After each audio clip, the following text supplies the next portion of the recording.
Namaste everyone, welcome to Tech Room. I'm JP Amit. I'm once again back with one more video on PCI Express.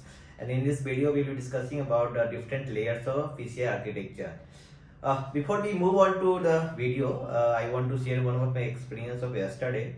I took an interview of a candidate for my company yesterday, and he has been working in different firms from last 8 years, and he worked on PCI Gen 4 and CXL protocol.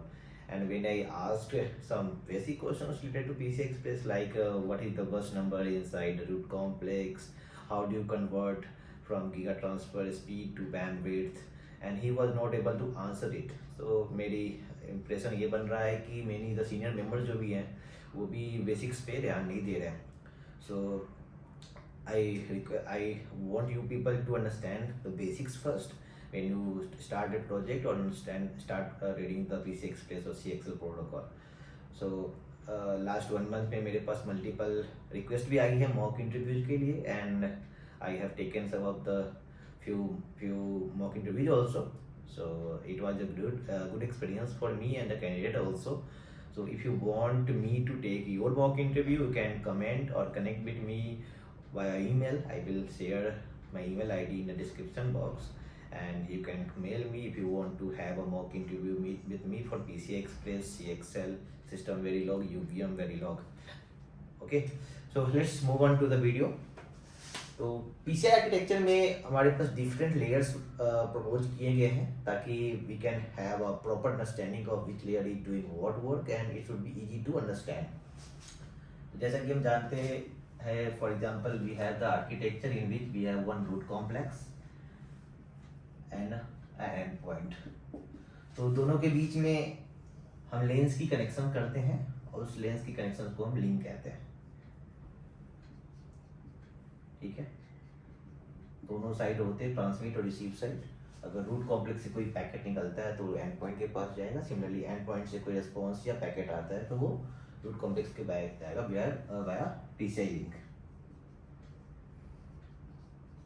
तो PCI का architecture को different layers में divide किया गया है. इसमें से जो मेजर लेयर्स हमारे हैं वो फिजिकल लेयर है, उसके ऊपर आता है डेटा लिंक लेयर, उसके ऊपर आता है ट्रांजैक्शन लेयर. तो ये 3 अलग अलग लेयर्स है जिसपे हम अलग अलग इंफॉर्मेशन ऐड करते हैं अपने पैकेट के साथ, और ये तीनों लेयर्स मिलके दोनों के बीच में, रूट कॉम्प्लेक्स और एंड पॉइंट के बीच में जो हमारा कम्युनिकेशन है उसको फिजिबल बनाता है. तो कोई भी इंफॉर्मेशन जानी है तो वो हमारे जो इंफॉर्मेशन आएगा वो एप्लीकेशन लेयर से आएगा कि कौन से रिक्वेस्ट हमें भेजने हैं, कॉन्फ़िग टीएलपी भेजना है, मेमोरी रीड राइट करना है, या कुछ पावर मैनेजमेंट का काम करना है, या लिंक को पावर डाउन करना है. तो वो एप्लीकेशन लेयर इन्फॉर्म करेगा अलग अलग लेयर्स को, एंड वहाँ से पैकेट फॉर्म होगा और धीरे धीरे आगे बढ़ता है. तो इस वीडियो में हम ये डिस्कस करेंगे कि कैसे पैकेट फॉर्म होता है और कहाँ पे क्या फॉर्म होता है. तो फॉर एग्जाम्पल लेते हैं कि कॉन्फ़िग रीड करना है. ठीक है, तो रूट कॉम्प्लेक्स का एंड पॉइंट, रूट कॉम्प्लेक्स का जो एप्लीकेशन लेयर है वो इन्फॉर्म करेगा ट्रांजैक्शन लेयर को कि मुझे कॉन्फ़िग रीड जनरेट करना है. तो ट्रांजैक्शन लेयर पे जो पैकेट फॉर्म होता है उसको हम टीएलपी कहते हैं. टीएलपी मतलब ट्रांजैक्शन लेयर पैकेट. ठीक है, ये जो कॉन्फ़िग रीड होता है 3 डीवर्ड्स के होते हैं. 3 डीवर्ड्स मतलब क्या होगा, एक डीवर्ड में होता है अपना 4 बाइट्स. तो 3 डीवर्ड्स यानी कि आपको 12 बाइट्स का एक पैकेट बनेगा जिसको हम ट्रांजैक्शन लेयर पैकेट बोलेंगे. जब टीएल का काम हो गया, ये पैकेट बना के डेटा लिंक लेयर को देगा. डेटा लिंक लेयर पे 2 टाइप के पैकेट्स बनते हैं. एक को हम बोलते हैं डीएलपी और दूसरे को कहते हैं DLLP, data link layer packet. Okay, तो इसमें क्या होता है, जब टीएलपी, एक बॉक्स मान लो कि हमारे पास टीएलपी आया, उस टीएलपी को अगर आगे भेजना है तो डेटा लिंक लेयर कुछ चीज़ें लगाएगा, अपनी तरफ से इंफॉर्मेशन ऐड करेगा, और उस इंफॉर्मेशन को हम डीएलपी कहेंगे. तो एक तो पैकेट हो गया डीएलपी जो ट्रांजैक्शन लेयर से जो पैकेट आया है उसमें कुछ इंफॉर्मेशन ऐड करके वो आगे भेजता है, उसको डीएलपी कहते हैं. एक दूसरा पैकेट होता है डीएलएलपी जो डेटा लिंक लेयर पे ही जनरेट होता है और डेटा लिंक लेयर पे आकर ही कंज्यूम हो जाता है. ये यहाँ से जनरेट होगा और यहाँ पे आगे कंज्यूम हो जाएगा, but on the other hand जब TLP यहाँ जनरेट हुआ है वो DL पे जाएगा, उसको DLP बोलेंगे, फिर फिजिकल लेयर पे आएगा, उसका ये पैकेट निकल के यहाँ तक आएगा फिजिकल लेयर पे, फिर DL पे आएगा, फिर TL पे आएगा। तो जो पैकेट जहाँ से निकलता है वहीं आके कंज्यूम होता है दूसरे एंड पे। तो TL, DL और फिजिकल लेयर का आपको समझ में आ रहा है कि पैकेट्स कैसे बन रहा है।